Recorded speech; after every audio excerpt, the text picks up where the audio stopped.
Congratulations on making it to the final round of expository speaking at the 2021 CHSSA State Tournament. You are the best of what our state has to offer, and we're looking forward to how amazing these performances and to be informed and learn something new today. Selena, first speaker, you are up whenever you are ready.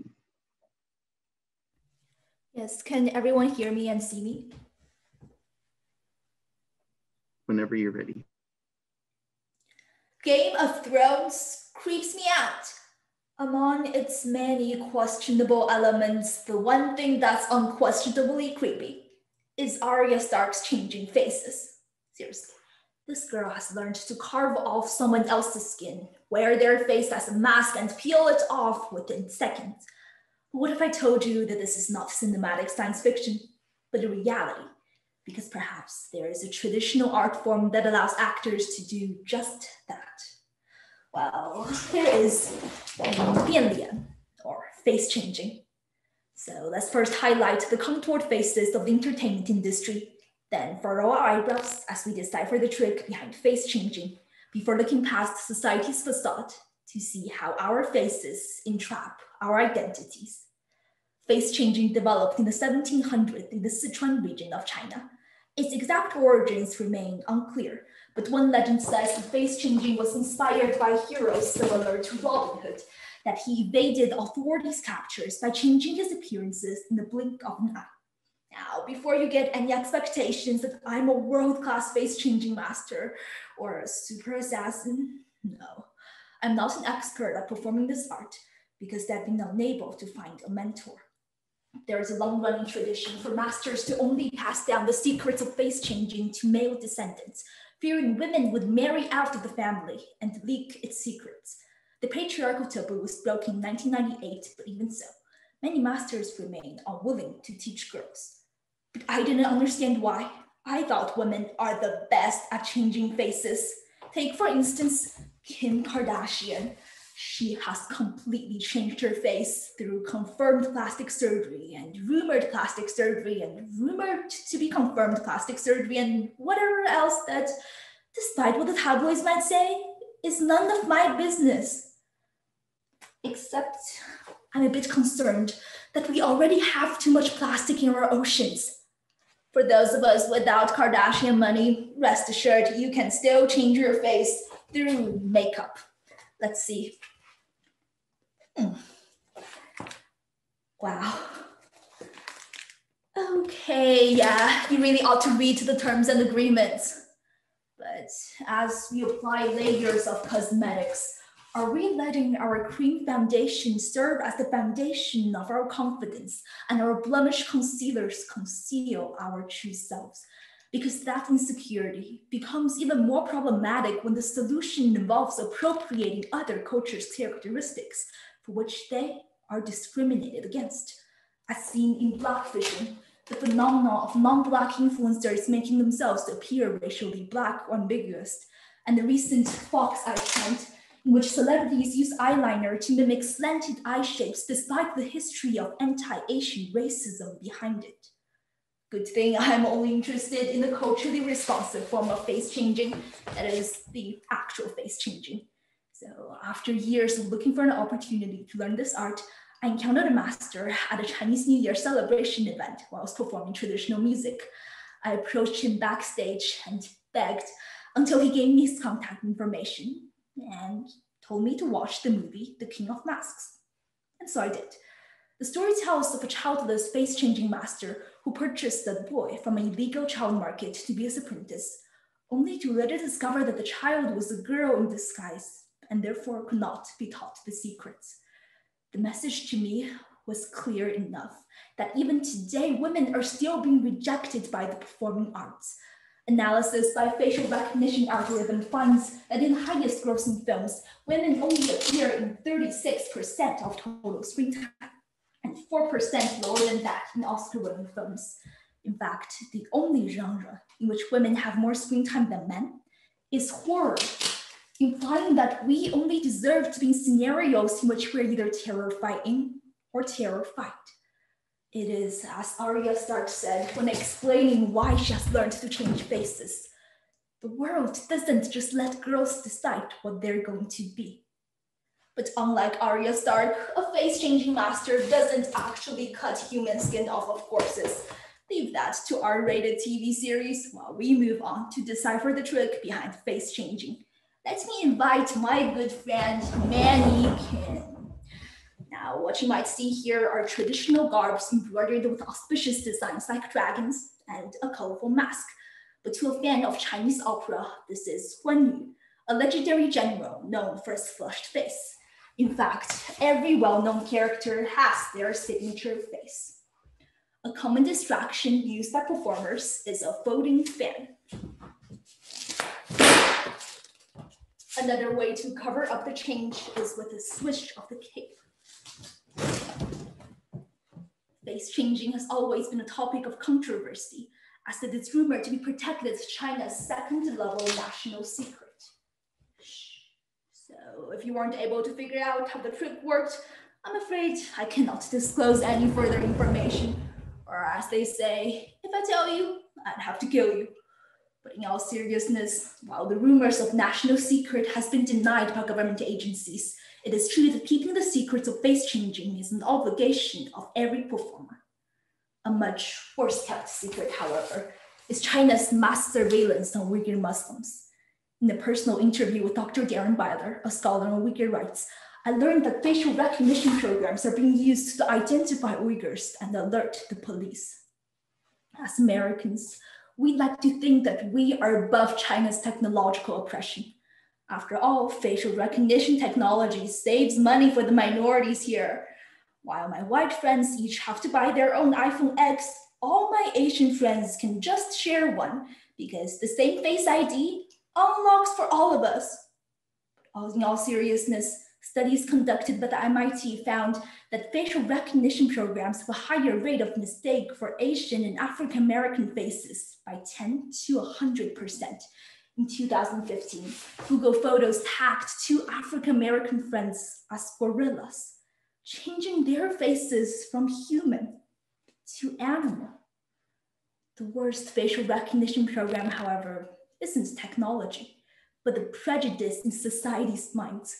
While peaceful protesters are seen as troublemakers because they're Black, the rioters on Capitol Hill directly attacked our democracy, and we still never look at a face like theirs and think terrorist. Looking from the American political theater to actual theaters, the variety of American faces only belongs to white men who can take on any role they'd like, and so they did, playing blackface, yellowface, and redface. The rest of us, Asian Americans, Black Americans, Latino Americans, Muslim Americans, there is always something that comes before our identity as Americans. By nature of how the US has historically classified others, each minority has been assigned one face and one face only. But that singular face isn't who we are. My face doesn't denote a fetish for someone having a bad day. My friend's hijab shouldn't make her a face for terrorism jokes. And having a feminine face doesn't necessarily mean you're attracted to men or you identify as a woman and vice versa. In every way, society forbids us from changing our faces. And in doing so, makes us faceless. But every marginalized community is working to change the single face we're assigned, which reminds me of a face-changing tradition. After changing countless masks, as performance comes to an end, the master will lift the final mask to reveal their true face. And that is the moment the audience stands to applaud, even if the master is a woman, because the faces we have outshine all the masks we put on. So today, we examine the faces in the entertainment industry, decipher the trick behind face changing, and face off the implications on our identities. Face changing is an art that frees us from all the labels that come with our faces, because it allows us to be seen by and remembered for our actions. And I'm glad to see that this is not the end to Arya Stark's quote, because she goes on to say, I have a choice now. with all the faces I can choose. Thank you.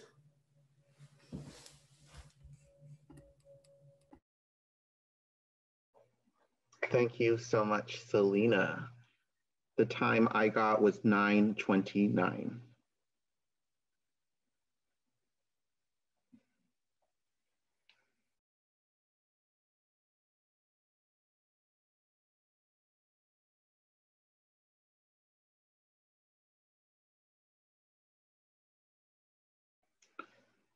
Judges, when you are ready for our second speaker, just give me that thumbs up.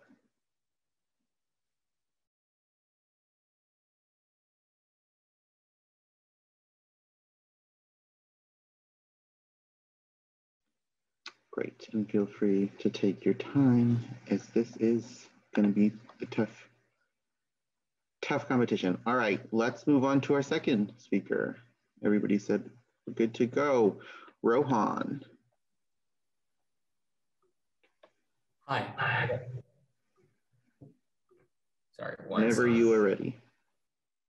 Okay.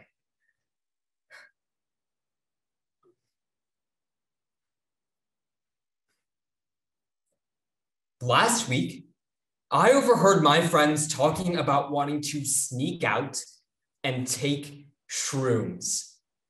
Naturally, my first thought was, why am I not invited to this portobello party? I mean, mushrooms are my favorite vegetable. Who doesn't love a good wild mushroom and goat cheese frittata or fettuccine with black truffle butter? So I invited myself to this shiitake shindig anyways, fully ready to gorge myself on the finest of fungi delicacies. That is, until I found out this so-called cremini cookout was actually a psychedelic drug party. And my friends, yeah, they were tripping. And not that I know what that is, because I'm a sheltered kid and I say no to drugs. But in the age of information, my ignorance was a choice. But so is all of our opportunities to learn more about psychedelics, both the negative stigmas associated with the drug, as well as the great recent medical advancements. So today, let's take a trip through the delirious history of this drug. Then we'll get high on the misconceptions before finally making shroom for the benefits of psychedelics. Psychedelics, also known as hallucinogens, are a type of psychoactive drug. Now, while this may sound terrifying, I promise you the drug won't turn you into Jack Nicholson. Instead, psychedelics change one's perception of the world by creating many more neural connections than the brain normally does. And the outcome? Wild hallucinations. And this umbrella term of psychedelics is held up by the many forms in which the drug can be taken. There's lab-made psychedelics like LSD and MDMA, and plant-based psychedelics like ayahuasca, peyote, and psilocybin, also known as shrooms. Now, most of you probably associate psychedelics with hippies and Berkeley students, you know, half-baked people trying to discover enlightenment. But how did we get to that point? Well, the story of psychedelics actually begins all the way back in 8600 BCE, when native populations from Peru heavily utilized plant-based hallucinogens for medicine. That is, until highly Christianized white people decided to conquer them and ban their traditions. Yay, colonizers! It wouldn't be until 1938 that the world finally began to see a resurgence in psychoactive substances with the creation of LSD by Swiss chemist Albert Hofmann. And this one singular discovery accelerated psychedelic research all over the world, including the United States in 1959. Except the US didn't want to use psychedelics for medicine. Instead, the head chemist of the CIA, Sidney Gottlieb, hoped to use hallucinogens as a mind control device or truth serum to help the US win the Cold War. Safe to say his theory was LS denied. But the consequences of these Cold War experiments came in 1968, when young people found themselves with access to this brand new substance, specifically the counterculture, a new youth anti-government group enraged over the US's handling of the Vietnam War. The government, fearing this rising force of opposition towards their power, took away a crucial aspect of the counterculture's identity: psychedelics. Richard Nixon's war on drugs villainized hallucinogens, making it seem as if the drug could lead to schizophrenia and suicide. And finally, in 1968, the story of psychedelics came to a close when Congress passed the Controlled Substances Act, mandating that all hallucinogens be classified as Schedule I drugs, meaning they have a high potential for abuse, but little to no medical use. The rest of the world followed, causing a dry spell in psychedelic experimentation for the next 40 years. But the effects of this insane CIA mind control program are in fact still seen today, as negative public and political misconceptions have manifested as a result. 3 main misconceptions to be exact. First, psychedelics can easily be abused. Second, psychedelics are unsafe. And third, psychedelics are just too unpredictable for medical experimentation. However, according to the US National Library of Medicine, psychedelics are not addictive and actually contain a chemical compound that has anti-addictive properties. In general, psychedelics are relatively safe too. Of course, when taken in moderation, the worst side effect is a bad trip, which can lead to nightmarish hallucinations. But one's trip can be controlled by one's environment, and with the presence of medical professionals, the chances of negative side effects are low. Finally, while everyone's experiences on psychedelics may differ, this drug can still bring about immense medical benefits. But should these benefits supersede this concern? Well, today, scientists are beginning to understand that psychedelics have the potential to heal. Researchers at the University of South Florida found that psychedelics promote growth and repair of brain cells in the hippocampus, the brain center for emotions and memory. Psychedelics force introspection, allowing a sort of voyage that places users at a crossroads between their past and future problems. Therapists are then often used in order to help users pinpoint their specific grievances, like PTSD, OCD, cluster headaches, Alzheimer's, anxiety, depression, and addiction. Ultimately, all of this allows users to experience their problems from a brand new perspective, allowing opportunities for healing. And this is the reason why a study at Johns Hopkins University found in 2014 that LSD and psilocybin were able to help over 80% of cigarette addicts become smoke-free in just 6 months. This while current addiction treatments only provide results in around 35% of patients. And this hyper-awareness of life has even helped Pam Sakuda, a 55-year-old living with stage 4 metastatic breast cancer, when she discovered she had just 6 months left to live. Sakuda, fearing death, allowed her end-of-life anxiety to completely consume her life. But that's when she stumbled upon Charles Grob, a researcher at UCLA administering trials on the effects of magic mushrooms on terminally ill patients with anxiety and depression. And with psilocybin and psychotherapy, Sakuda was able to track down and dismantle the anxiety within her, realizing all of this negative fear and guilt is such a hindrance to making the most out of the healthy life I'm living. And Sakuda is not alone, as the UCLA study revealed that 2/3 of patients had improved moods and reduced anxiety and fear as a result of medical psychedelics. So, psychedelics are the reason that Pam Sakuda was able to overcome her end-of-life anxiety and live 4 years past her original life expectancy.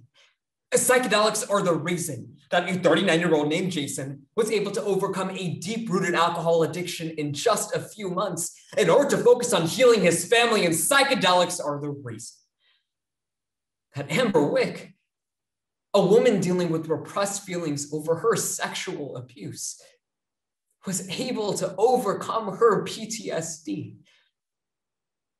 So, this begs the question, how can so many profound experiences with psychedelics create such beautiful effects on people, despite society's outlook on the drug as dangerous. So dangerous, in fact, that today, psychedelics are still considered Schedule I drugs, even with the overwhelming amount of evidence proving its medical functionality. But during the 2020 presidential elections, both Oregon and Washington, D.C.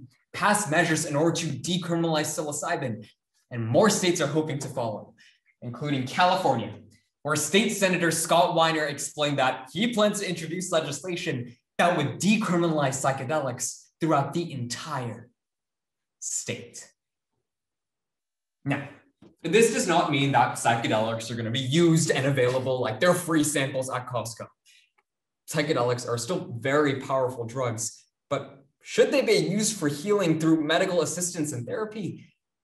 Ultimately, we need to understand where the negative stigmas of this drug come from and question whether harsh policies of hallucinogens are the proper way to help the hundreds of millions of people around the world who suffer from conditions that psychedelics can treat. So, next time you find yourself at a shiitake shindig, have an open mind and make some room to learn more about shrooms.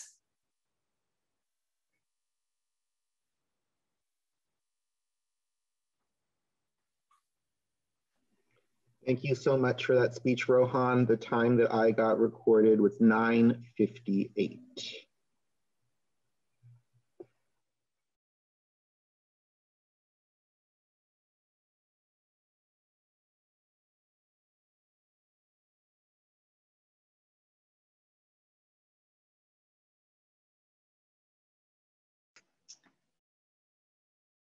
I'm sorry, can you say the time again, please?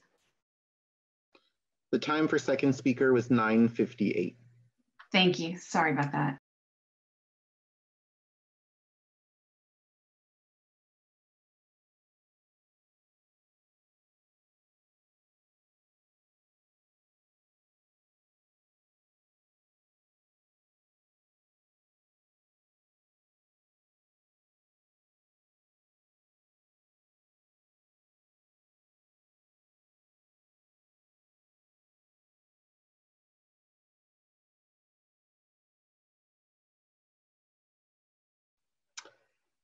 Judges, give me a thumbs up when you are ready for third speaker.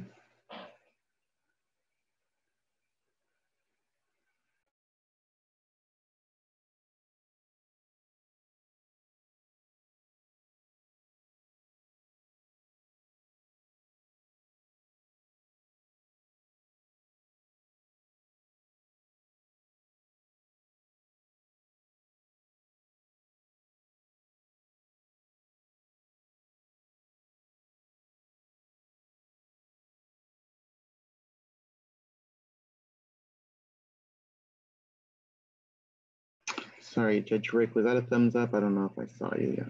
If not, you're good. You just need like 10 seconds. No worries. Sorry.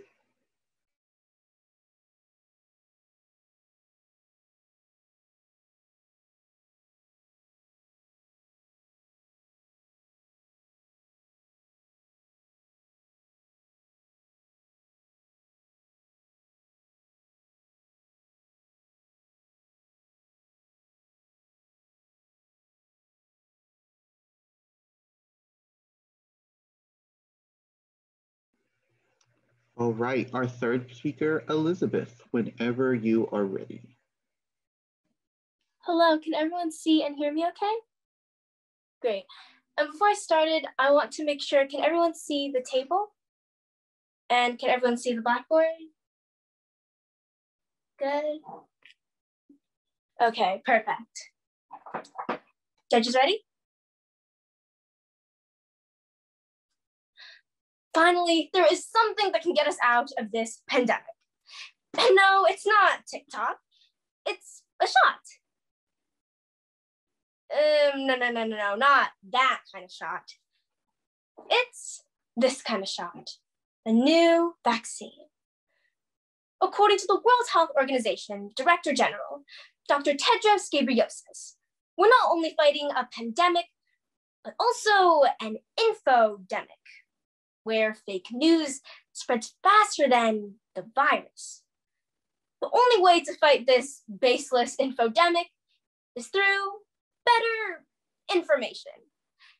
So today, we are going to first roll up our sleeves to reveal an interesting history on how vaccines were discovered.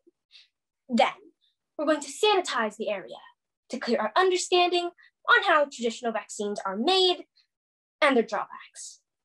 And finally, we're going to inject vital information on how they have evolved into this revolutionary breakthrough technology. Information that will immunize us against the infodemic. But first, let's take a look at some background. In the 18th century, doctors recognized that milkmaids who were infected with cowpox were later protected from smallpox. This led Dr. Edward Jenner to conduct an experiment. He took the scabs from an infected person and rubbed them against the skin of a boy. Obviously against his will, but that's a topic for another informative. However, the boy subsequently developed an immunity against smallpox. And there we have it, the first ever vaccine. So how do we make traditional vaccines today? Let's take a look at the flu vaccine. To start, we need to collect a sample of the dangerous virus. Then we inoculate it into the fertilized yolk. This is because the virus needs those living cells to grow. After that, we incubate the egg, giving it like a spa day. This is to make sure that the egg is in the right conditions for the virus to grow and multiply. After its spa time is up, we can remove the egg and extract the virus from it. After that, we put the virus through a series of purification processes. This is so we can rid it of all the egg contaminants. Unfortunately, egg components are like your clingy ex-boyfriend. They just don't go away, and this can pose a problem. According to the CDC, egg allergies affect 1.3% of all children and 0.2% of all adults. Fortunately, reactions to the vaccine are rare and can be treated. So now that we have the purified version of the virus, we need to make it safe so it can be given as a vaccine. We can either weaken it or completely deactivate it. So let's pretend that this is a virus. Now, to weaken it, there are many different ways. I mean, we can subject it to hours and hours of expository speeches, but that's cruel and unusual punishment. So instead, we treat it to a nice, soothing jacuzzi. Although the virus is now safe for you and me, publichealth.org reports that to susceptible people with weakened immune systems, it can still be deadly, since the pathogen can get stronger and cause illness. To avoid this, we can completely deactivate the virus. How? Let's just say the jacuzzi gets a lot more interesting. The National Center for Biotechnology Information explains that the use of harsh chemicals and high temperatures can cause a lot of debris. You know, blood, body parts, and each of these pieces of debris can cause its own adverse reaction. Pharmaceutical company GlaxoSmithKline estimates that it takes up to $1 billion and 20 to 50 years to create and fully distribute a new vaccine. That's like asking the DMV to help fight the pandemic. There's got to be a better and quicker way. See, when we want to build something, we start with a blueprint. We then send a copy of the blueprint down to the factory so that they can build what we need. In our cells, it's a similar process. We have the blueprint, which is our DNA, and the factory, which is the ribosome. So let's say that there's an invader. Since the DNA is in the nucleus, how can it communicate with the rest of the cell to fight it? Now, DNA can't shoot an email or make a phone call. This is where the star of the show comes in. Introducing messenger RNA. RNA is essentially a temporary copy of DNA. This allows it to move out of the nucleus into the ribosome, where it will instruct the ribosome on how to produce a specific protein. In this case, those are the antibodies specific to the invader. So once the invader is spotted, the antibodies will come and deactivate it, making it harmless. However, this process takes time, and some people can't produce antibodies fast enough. Let's just say they do not end up well. That's where vaccines come in. You could produce vaccines the traditional way, but as I demonstrated, there are many drawbacks. So instead, what if we could produce the RNA that we want, insert into the cell, and have the ribosome produce whatever we want? So in the case a pathogen like COVID-19 enters the body, we can identify the part that induces antibody response. In this case, that's the spike protein. We could then isolate it, sequence it, put it into a machine like this, where we can convert the spike protein into RNA. We owe this mRNA technology to a Hungarian immigrant, Dr. Katalin Karikó. Her unwavering devotion to this struggling platform for 40 years led to her humiliation, demotion, and loss of her job. But why was mRNA technology so hard? Because RNA, like me, we just break down too easily. Fortunately, Dr. Karikó's redemption came after the discovery of another breakthrough technology, the lipid nanoparticles. This makes it so the RNA can be encapsulated within a lipid nanoparticle membrane. This protects the RNA and allows it to be safely transported to the cell, where it is then released and tells the ribosome to produce whatever it wants. In this case, the spike protein, our mRNA vaccine. According to the CDC, the flu vaccine is only 40 to 60% effective, while the mRNA vaccine provides 95% efficacy. Professor Norbert Party, an mRNA specialist from UPenn, says that one of the biggest benefits from this platform is its flexibility and how it allows for adjustments in the case the pathogen mutates. Professor Party also mentions that this platform can be used to treat cancer, other various diseases, and genetic defects.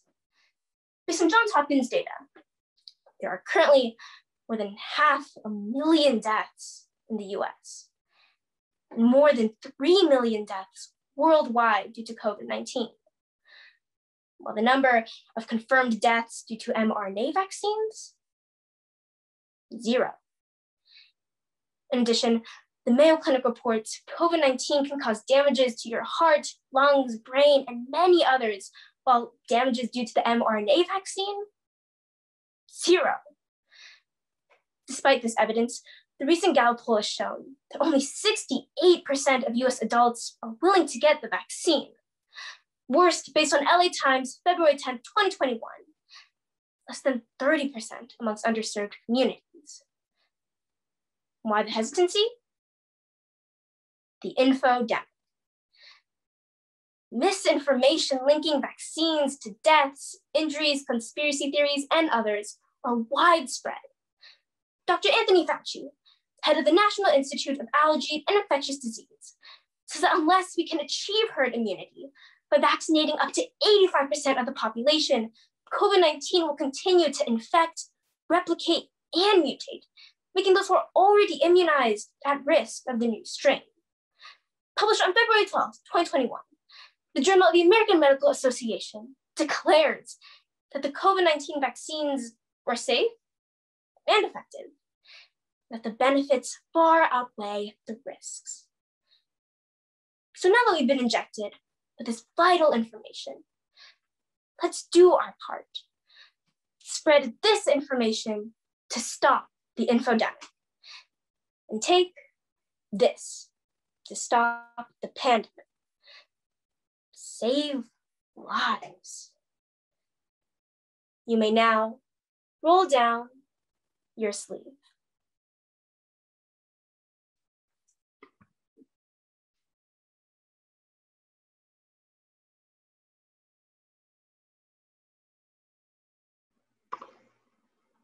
Thank you, Elizabeth. The time on that speech was 10:03.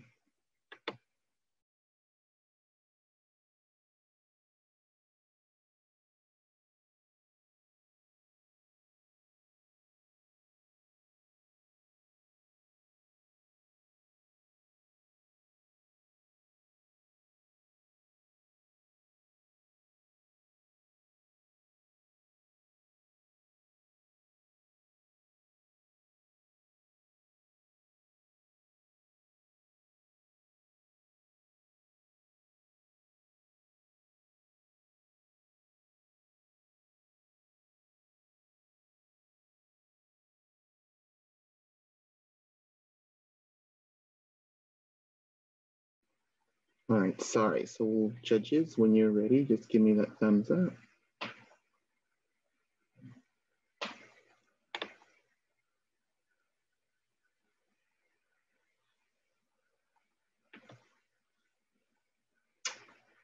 Right. So let's go to our fourth speaker, Nikhil. Can everyone hear me?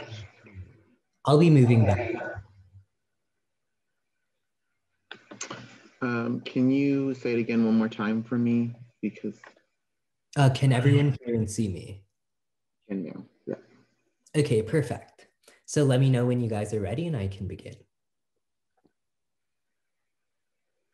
Whenever you're ready. Okay, great. In January of 1998, 17 children who had been missing for 15 years were found in the back of an abandoned parking lot in Texas. To this day, the police have never solved the case, and the kidnapper roams free. Even more frightening, every one of these children grew up to become a murderer. Many questions still remain, including how did 17 missing kids from different parts of the globe all end up in a parking lot in Texas? In light of this situation, there is one positive. The entire story was made up, not by me, but by an artificial intelligence algorithm. It's really quite scary, and I'll tell you why. Because all I told the AI algorithm was, in January of 1998, 17 children. And it completed the story. You know, maybe the AI could have written about how these children were at a birthday party, or how they went to an amusement park. But no. Instead, they all grew up to be murderers. So how can an AI generate an entire fake story? To understand this, let's dive into Generative Adversarial Networks, or for short, GANs. We will begin this journey first by discussing how the algorithm works, next by exploring its modern implications, and lastly, generating some of its future applications. Generative adversarial networks. It sounds convoluted in itself, but very simply, a GAN is an AI algorithm that generates new data. For example, this entire poster background was generated by GANs. Now the algorithm is split into a generator and a discriminator. During the training process, the generator will take an input, then generate new data. And the discriminator will determine whether that data seems real or fake. If the discriminator calls it fake, the generator will improve to make the data more real. And so it's a loop between the generator and discriminator. You can think of it like a counterfeit criminal and the police. The criminal wants to create counterfeit money that is so real that it will fool the police. The better the police are at spotting fake money, the better the criminal will have to get counterfeiting. To help you better understand this concept, I turn to an expert on this topic, Homer Simpson. In this example, the generator had the goal of creating a realistic image of Homer Simpson from a blank image. Let's look at the training process. In the first trial, the generator produced an image that looks nothing like the Mr. Simpson we all know and love. And the discriminator simply said, "That's fake. It looks nothing like him." So it went back to the generator and it produced a better image. And it improved again and again and again, continuously going back and forth between the generator and discriminator. After many trials, the generator was able to produce an image of Mr. Simpson so realistic, enough to fool the discriminator into thinking it was really him. Now, GANs were only developed 6 years ago, but already they are becoming one of the most prominent and powerful artificial intelligence algorithms in the modern world. As we saw with the Homer Simpson example, GANs are exceptional at generating images. Fortunately, it's not limited to Homer Simpson. GANs can be trained to create realistic human photographs, images of places, and pictures of animals. Yes, that's right. None of these people or animals actually exist. None of these are real places. In addition to generating images from scratch, GANs can also do image transformations. Let me show you an example. Imagine I wanted to draw a painting of a beach. All I would have to do is sketch a picture. I would draw the ocean, maybe the sun, and voila, you have a terrible sketch. The generative network will take this terrible sketch and transform it into a realistic image. The website aiartist.org also similarly employs GANs for producing anime characters, generating more of your handwriting, or allowing you to make yourself into a cartoon. In fact, according to FaceApp, which is a facial transformation app that uses GANs, apparently this is how I would look like as a girl or as an exuberant grandma. In addition, GANs can be used for audio generation. In 2018, a musician, Taryn Southern, released a music album named I Am AI, amassing hundreds of thousands of listens. The album shocked people as they realized every song in it was generated by AI. Furthermore, Justin Bieber has also had a lot to say about GANs. Just this year, he alarmingly stated, "We must take up arms against generative networks as they seep into the music industry. It is only ethically imperative that we fight back." Okay, Justin didn't actually say that, but that's what an AI made Justin Bieber say through what is known as a deepfake. Deepfakes are videos that can be created by GANs where you can make anyone say whatever you want them to say, or anyone be wherever you want them to be. Using the deepfake platform Reface, I can even morph my face onto the Hulk in the Avengers movie. But with GANs becoming increasingly accurate, could we identify ourselves? What media is AI generated versus real? To understand this, we are going to play a fun game that I call You Are the Discriminator. The game is simple. I'm going to show you two samples and you will try to identify which was real and which was made by AI. Okay, first we have two faces. I'll give you only 3 seconds to pick which you think is fake. 3, 2, 1. This one was the one generated by AI. Okay, that was a bit hard, but now let's move to poems. The first one.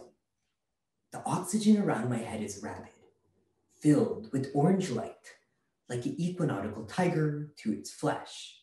And the second one, will anybody speak of this the way the flowers do, the way the common speaks of the fearless dying leaves? Okay, read them both. 3, 2, 1. This one was the one generated by AI. Okay, last one. This time it's paintings. All right, 3, 2, 1. This one was AI generated. If you got all 3 correct, I applaud you. You beat the machine. If you got none correct, well, I hope you're not a robot. So we get it. GANs are scarily accurate. But what if instead of producing fun videos of Justin Bieber, GANs are creatively used to deceive and induce harm? Imagine a world where scrolling through social media, neither you nor anyone else can decipher which images, which news articles, or which videos are artificially generated or real. 2 years ago, BuzzFeed warned people about the harms of deepfakes by releasing a synthetic video of Barack Obama saying some malevolent words about Trump. In fact, Facebook and YouTube have already instituted bans of deepfakes in the context of an election. And science journalist Sally Adi also details the possibility, some real examples, of GANs being used for hacking into personal bank accounts or framing people of murder in a video. However, as GANs revolutionize fake news, they're also beginning to have positive, trailblazing effects in other areas as well. For example, in criminal justice, a victim could describe the criminal and an AI could generate a sketch or realistic image of what they may look like. Or in healthcare, in silico medicine is using GANs for discovering new drug treatments. Not only that, but Jason Brownlee in 2018 also used GANs for satellite imaging, which could transform pictures of the Earth into maps. As a whole, the potential for GANs is through the roof. And Jan LeCun, a leading AI researcher, described GANs as the most interesting idea in the last 10 years of AI. Throughout, we explored the process by which GANs generate data and the real-world applications in art, music, healthcare, criminal justice, politics, among much more. Now the question is, will we irresponsibly use GANs to frame politicians and murderers? Or can we enable generative networks to do something as crazy as mapping the world or curing diseases? To this I say, yes, we can.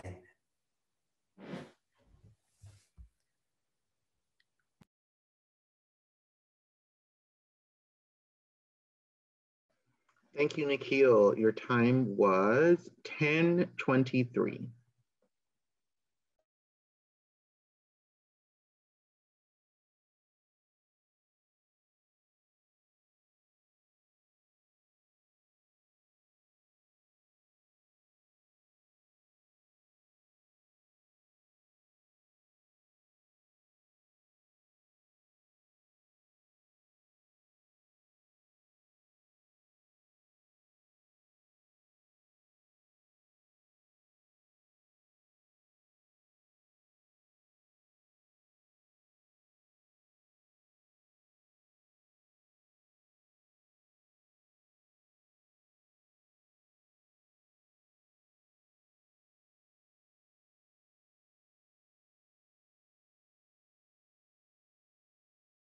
All right, if our judges are ready, sorry, give me a thumbs up.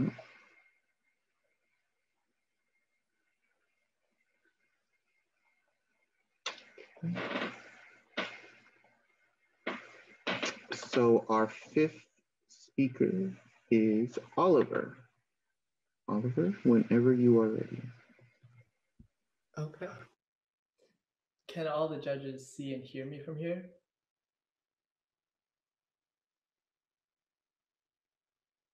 In 9th grade, my chemistry class made something dangerous, but profitable, and just a little bit illegal. No, it wasn't explosives. No, I promise it wasn't drugs either. It was just soap. Look, our plan was to become a mock soap company.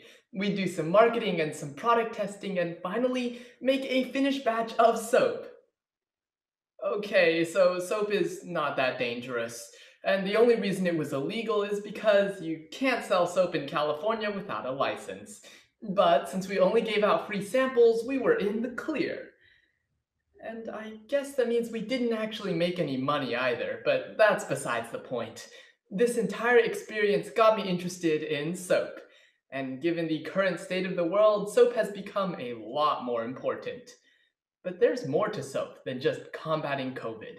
So today, let's wash our hands for 20 seconds as we learn about the science of soap. Then we'll clean up our facts as we learn about the history of soap before finally uncovering the dirt behind an industry that makes us clean. Scientifically speaking, soap is a salt. No, not the kind you put on your food. It's a chemical salt, which means it's made from a combination of fats, which are acidic, and bases, which are the opposite of acids on the pH scale.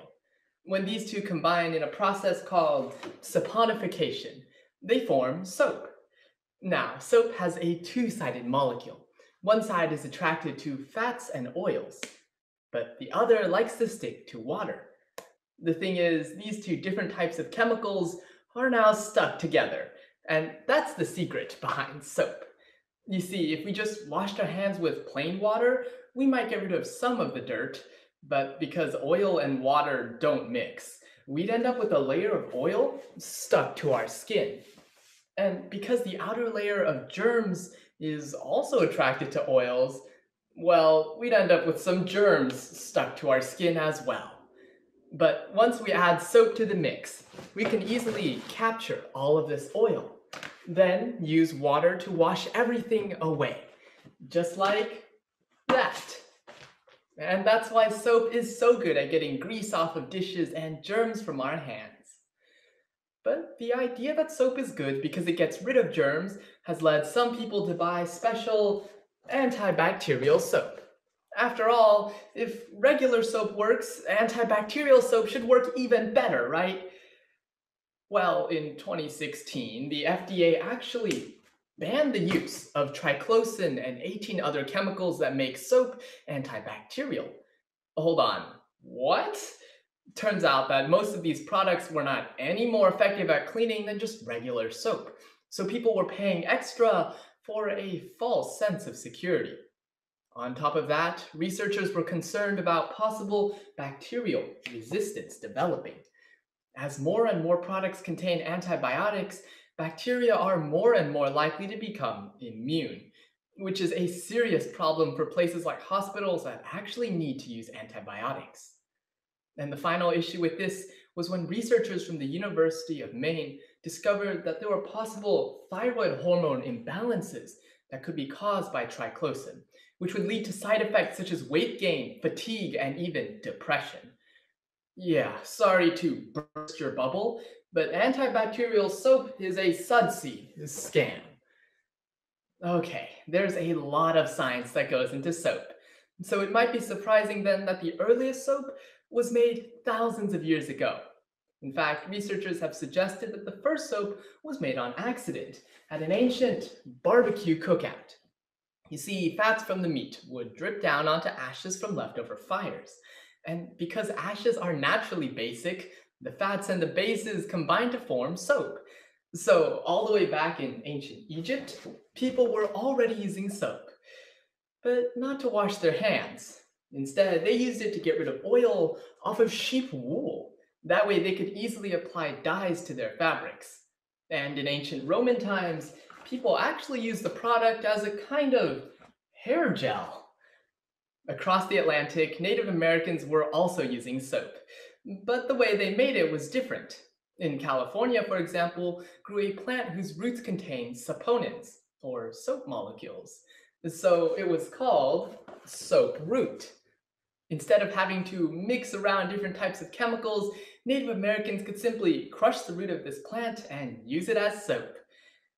But soap root had many other uses as well. For example, saponins are toxic to fish, so natives would throw these roots into the water and then scoop up the fish that floated to the surface. Cooking breaks down saponins, and so both the fish and the roots were perfectly edible. And the cooking process also released a glue-like liquid that could be used in order to fix baskets and attach feathers to arrow shafts. This versatile plant was found across the California coast. In fact, according to researchers at the Golden Gate University, many of these products can still be seen to this day. However, fast forward to the Industrial Revolution, and more people had access to affordable soap, not to mention running water, to actually use the soap that they bought. All in all, you could say that soap companies were showering in profits. But in certain places, soap companies actually turned to special advertising techniques in order to maximize that profit. Procter & Gamble, for example, sponsored special radio and television shows that targeted housewives and mothers. These shows had long and dramatic storylines. They would later become called as soap operas. But sometimes companies took things even further. Here's an ad for Pear soap from the 1800s, which depicts a black baby being washed by the soap and then turning white, somehow becoming cleaner. This sent a racist message to consumers across the nation that those with naturally darker skin were somehow naturally dirtier as well. Although soap has long been seen as a tool for health, it's also become connected with ideas of race. And these connections haven't gone away either. In 2017, Dove Soap released an ad that showed a Black woman taking off her shirt to reveal a white woman underneath. These are shockingly similar messages from centuries apart. Shouldn't we as society be better than that? And the literal whitewashing continues to this day through the market of whitening soaps, which target people in Africa and Asia by claiming that their skin is not white enough. Audrey Noble of Vogue magazine reports how this billion-dollar industry is involved in the lives of half the people, Korea, Malaysia, and the Philippines, 60% of people in South Asia, and 77% of people in Nigeria. In many of these places, having lighter skin was traditionally associated with being part of the upper class, because those who work outdoors naturally develop tans. But following European imperialism, the need for white skin also became connected with more social status.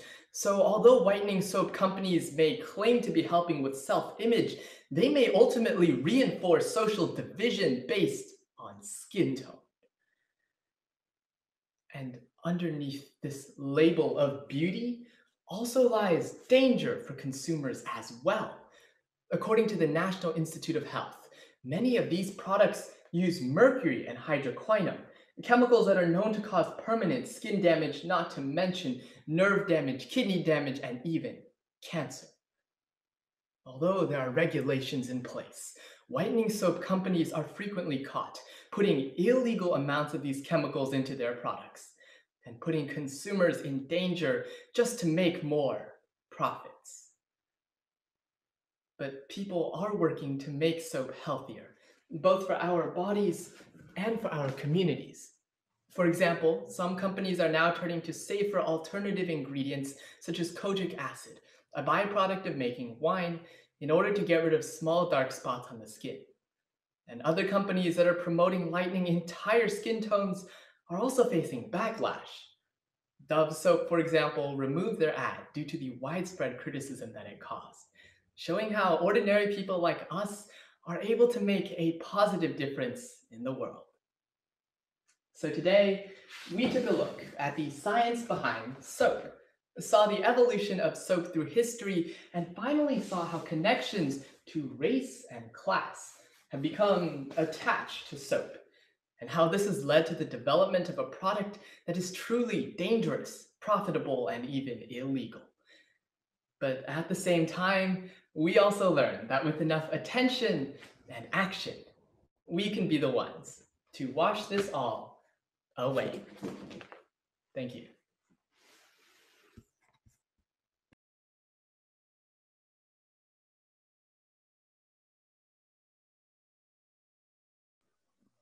Thank you, Oliver. The time on the speech was 10:03.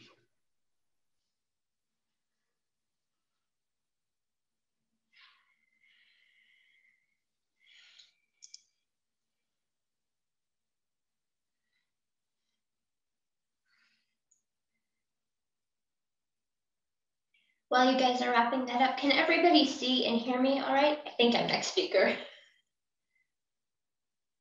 Cool, thank you.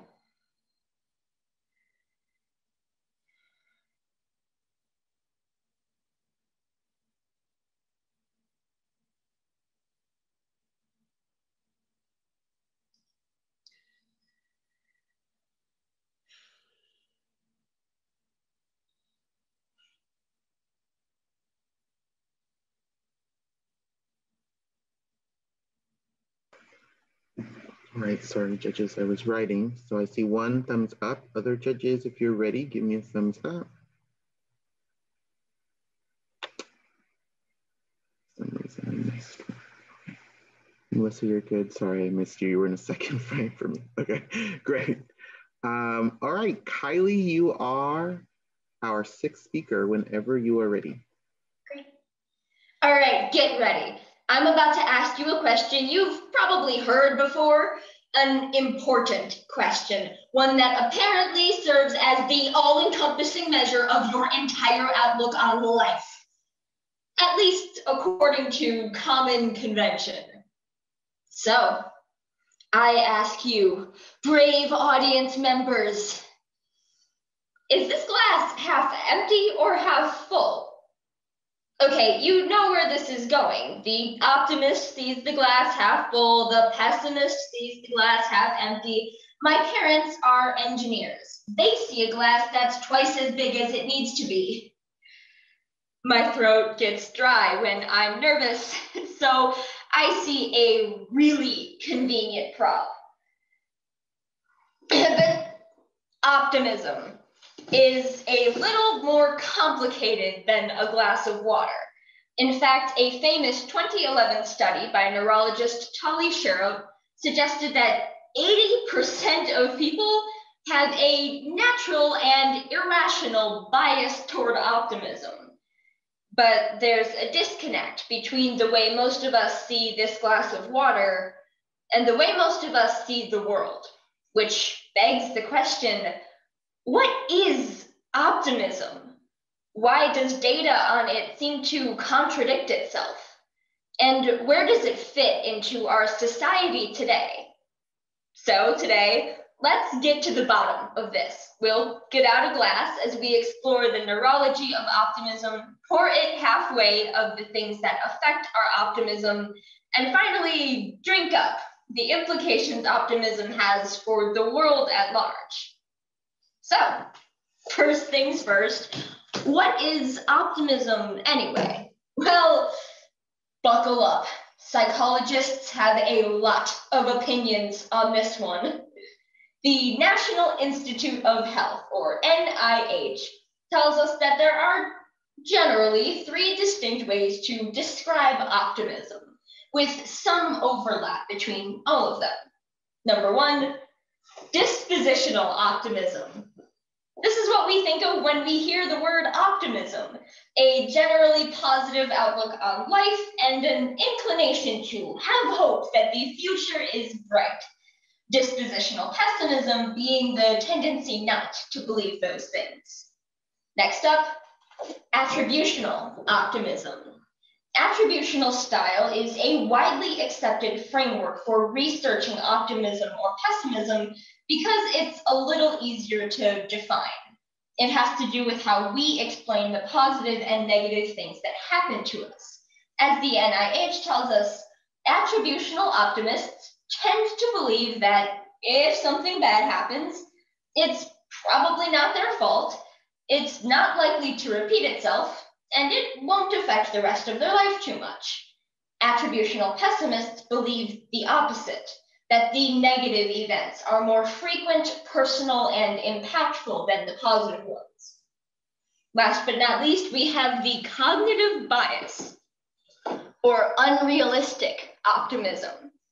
This refers to our natural tendency to underestimate the probability that bad things will happen to us in the first place.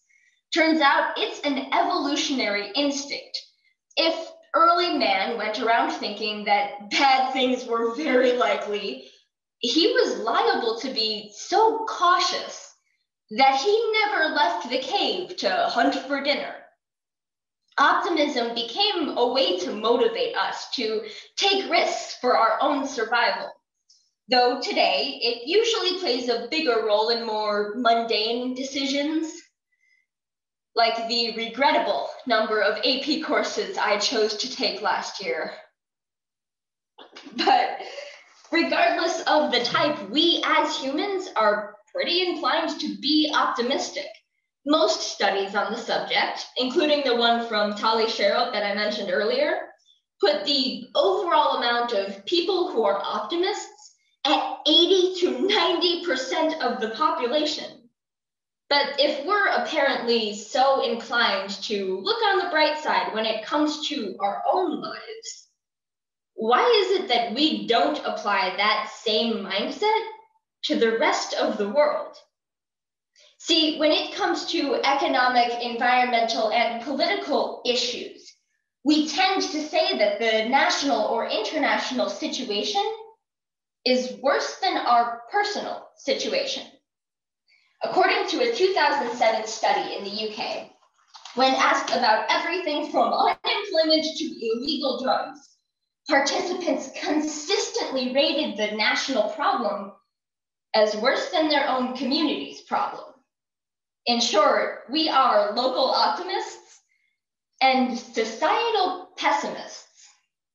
And just like personal optimism, societal pessimism isn't always realistic. Sometimes it's a genuine distortion of reality. Another study from 2017 surveyed participants on one question.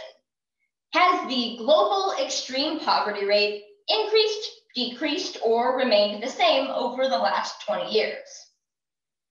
52% of people said it had increased.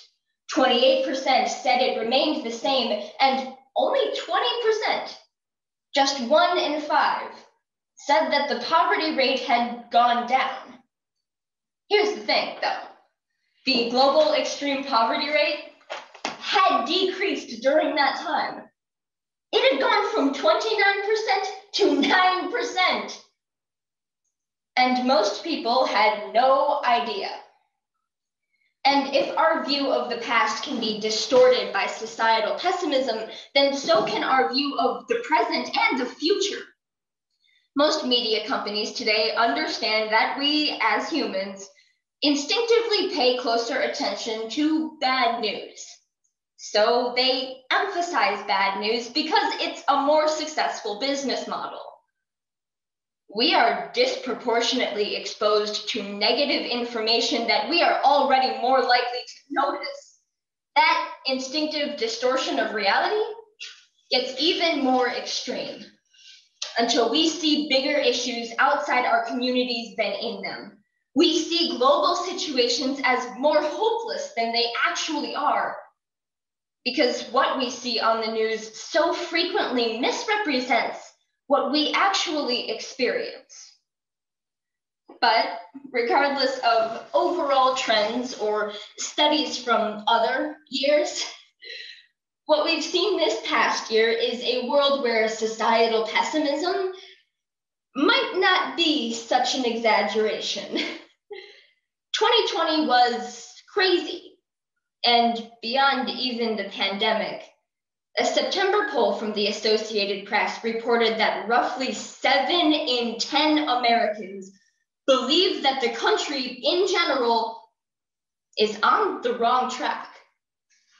We're pretty pessimistic right now. And we're seeing a response because of that attitude. From Black Lives Matter activism to record voter turnout, people are looking our problems in the face and demanding change. So, in a world in need of so much change, does optimism even have a place? Dr. Richard Horton, leading medical writer and editor, writes that optimism can blind us, imbue us with a sense of power and overconfidence, and mask real dangers that need to be embraced, understood, and addressed. And frankly, a lot of people seem pretty overconfident right now, content to post a black square on a social media page and then consider the job done, to talk and not act. But as research nonprofit Our World in Data puts it, those who don't believe that things can get better in the first place are less likely to demand the kind of change that can bring positive developments about. Early man doesn't leave the cave unless he thinks he'll survive the hunt. And we don't show up to a protest unless we genuinely think we're going to make a difference. Optimism is dangerous when it makes us passive, and pessimism is dangerous when it makes us give up. So I can talk about the science of optimism and its influences, but when it comes to impact, the optimist and the pessimist both bring something valuable to the table, because nobody actually knows what's going to happen next, the good or the bad or any of it. If there's one thing last year taught us, it's that we can't predict the future. We are the future. So instead of trying to decide whether this glass is half empty or half full, I'll raise it. To all of us, no matter how we see it. To uncertainty. To the future. I'll drink to that. Thank you.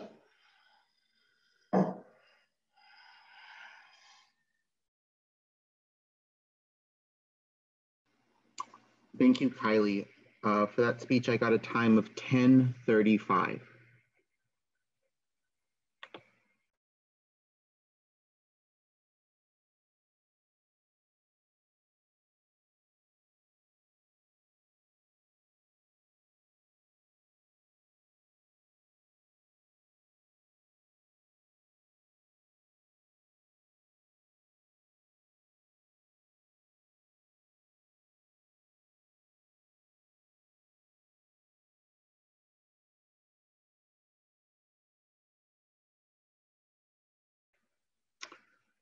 All right, judges, if you're ready for the next, go ahead and give me a thumbs up.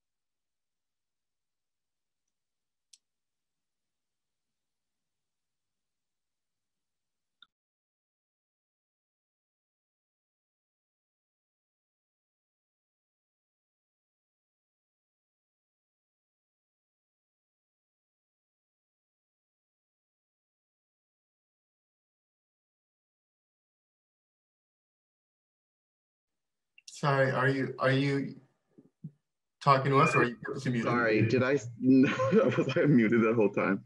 Yeah. See, this is what happens when it's been a long day. I was answering the question of the speaker 4 in the chat. Somebody was asking about what their time was. It was 10:23. And we are ready for speaker 7, who is me. Yes. Whenever you're ready. Great, okay. And so can you guys see and hear me all right, just to double check? Perfect. And so I'll just get started. Once upon a time, there was a hungry wolf. He saw a little pig inside a straw house and thought he would make a mighty fine meal. His mouth began to water. And so he approached the door and with a huff and a puff, he blew the house down. The little pig got so scared and ran away to hide in his brother's house. This story about the 3 little pigs, meant to teach the value of perseverance, also teaches the value and meaning of a home. Time after time, the pigs in this parable found themselves homeless due to factors outside of their control. And so today, to further understand the importance of homes in our lives, we will first pick apart the haystack to learn about the history behind homes. We will then stick together to look at the factors in the current decrease of home ownership. And brick by brick, we will examine the innovations that are helping to lower housing costs across our globe. Much like the 3 little pigs used better and better materials as they learned, human dwellings have undergone a change as well. In order to understand how, we will cover both the history and evolution of homes. Back then, sanitation worked very differently, even for the 3 little pigs.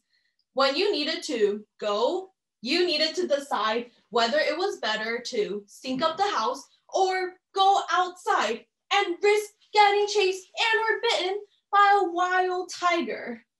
Even when you got back into your cave, you had to deal with tripping over a stalagmite or your annoying bat roommates who refuse to pay rent and instead just bite you. Rabies isn't a good look on anyone.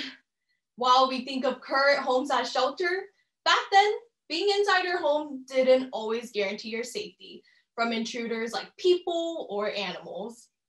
After getting sick of caves, humans moved on to using mammoth bones and skins to construct houses. By the 15th and 16th centuries, open holes in the sides of houses turned into windows made of glass. However, glass was so expensive that only rich people were able to afford them. And they carried their glass windows from house to house when they moved. Who does that? By the 17th century, the Palace of Versailles was built. It featured hundreds of mirrors, chandeliers, in an area larger than 700,000 square feet. PBS News explains that 50 different fountains dot the grounds of the palace simply because King Louis XIV wanted to show off his wealth and power. He also wanted to keep a watchful eye on the scheming nobles around him, which must have been hard in a home with 700 rooms that could comfortably house 20,000 people. Now that is pretty impressive, but other modern day houses have gone even crazier. Although it might sound unbelievable, there are houses made with glass that you can see through 100%. To Americans who value their privacy, this style of housing may sound absurd, especially when your neighbors can see you getting out of the shower in the morning.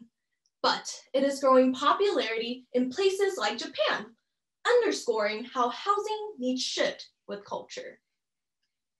Now, many of these homes are not just for fun or for looks. In fact, they are now homes built to directly combat pollution. They are referred to as towering forests in the sky, called Bosco Vertical, according to CNN Architecture News. In 2014, Milanese architect Stefano Boeri completed his Living Twin Towers project, home to over 20,000 plants. Not only do these plants refresh the air, but they also attenuate noise and act as passive temperature regulators, according to interestingengineer.com. The big bad wolf would have trouble blowing one of these homes down, which is part of the point. Homelessness is an ever-growing issue in today's world, and part of that problem stems from environmental impacts. When that is coupled with two other main factors, cost and lack of space, it seems clear that a shift needs to happen. Forbes reports that in 2019, more than 24 million of home displacements occurred as a result of an environmental impact, such as wildfires, tornadoes, and tsunamis. Salaries are not keeping up with inflation. Forbes reports that when boomers were buying homes, the monthly cost of ownership was about 10% of the household income. Millennials are now paying 20 to 25% for the same privilege. Cost isn't the only factor. With the world population continuing to increase and homes in short supply, The Atlantic explains that there simply aren't enough homes to go around, adding to the homelessness pandemic. Recognizing that homelessness isn't the result of a single factor, but a combination of issues that can be combated is necessary as implications of these situations begin to arise. Post-wolf, much of the pig's way of life was altered. Never did it matter more both where and how they lived. To understand why that is and how that applies to all of us, we must examine the innovations that are helping to lower housing costs across our globe. Obstacles have arisen throughout the history of housing, but today, most Americans have a place to call home and feel protected.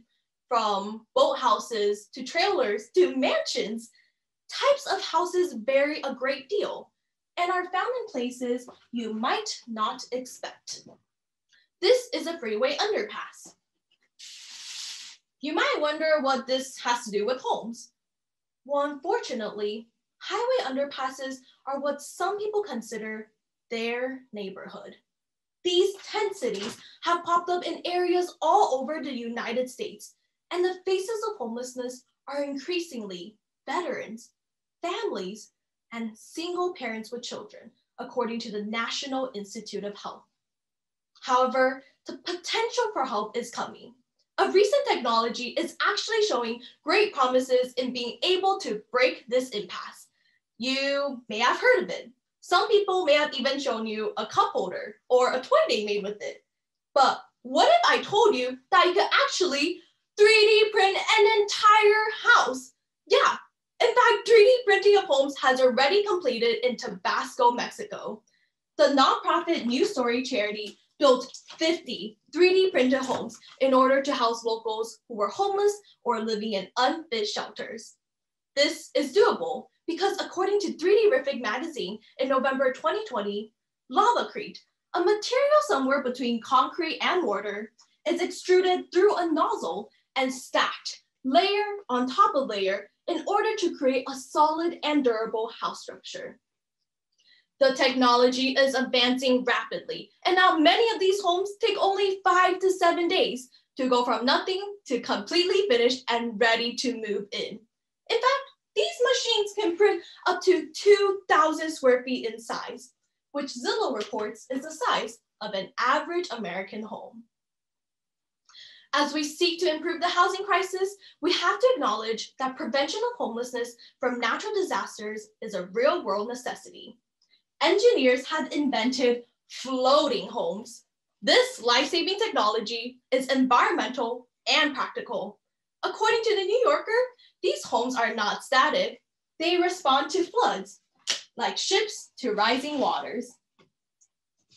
Other solutions are coming in the form of a new twist on an old concept. Mobile homes have been around for decades, but now foldable homes are taking this to a new level. Companies like Boxable are creating foldable homes that are factory made and travel on truck beds to a destination where they are unfolded and move-in ready. At less than a quarter of the cost of a traditional home, these origami projects are making way for those whom homelessness has been their way of life. If only solving homelessness was as easy as pressing print, the Three Little Pigs wouldn't have had to overcrowd a single home. No matter if you're one of the Three Little Pigs, one of the 553,000 Americans who are dealing with homelessness across the country, or someone never directly impacted by this issue, but part of a larger economy that is greatly impacted by the growing epidemic of homelessness, this issue affects each of us. The Three Little Pigs had to deal with their housing crisis by moving in together.